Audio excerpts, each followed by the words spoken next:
4년 2개월 만에 기준금리가 내리면서 침체된 지역 부동산 시장 회복에 대한 기대감도 커지고 있는데요. 실제 아파트 거래 건수와 매매가가 회복세를 보이고 있긴 하지만 금융권 대출 규제가 여전해서 본격적인 회복까지는 상당한 시간이 걸릴 거란 전망이 나옵니다.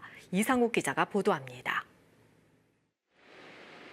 이달 말 입주를 앞둔 남구의 이 아파트 분양권은 8월 한 달 동안만 15건이 거래됐습니다. 지난달에도 6건이 거래됐는데 84제곱미터 한 채 가격이 10억 4천만 원이 넘어 신고가를 기록하기도 했습니다.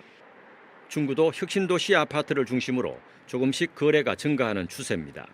신축 아파트는 계속 인기가 있고 지금 부족하니까 찾는 사람은 많고요.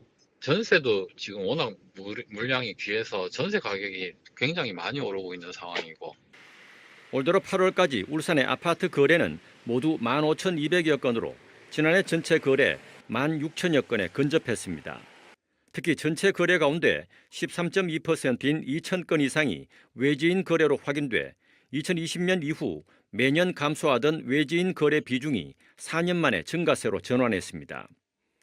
울산의 신규 아파트 분양 경기도 차츰 나아질 것이란 전망이 나왔습니다.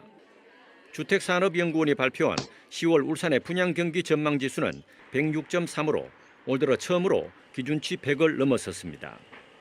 하지만 이 같은 회복세에도 불구하고 지역 부동산 시장이 본격 상승 국면에 접어들기까지는 시간이 더 걸릴 거란 관측이 지배적입니다. 가계 부채를 잡기 위한 정부의 대출 규제로 금리 인하가 금융권 대출 금리 등 시장 금리 인하로 바로 연결되지 않기 때문입니다.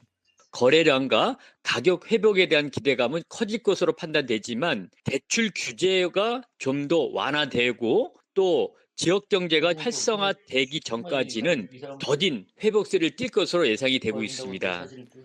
3년 2개월 만에 단행된 기준금리 인하 효과가 제한적일 것이란 분석이 나오는 가운데 한국은행의 추가 기준금리 인하 시점과 대출 규제 완화가 향후 부동산 시장의 핵심 변수가 될 전망입니다. MBC 뉴스 이상욱입니다.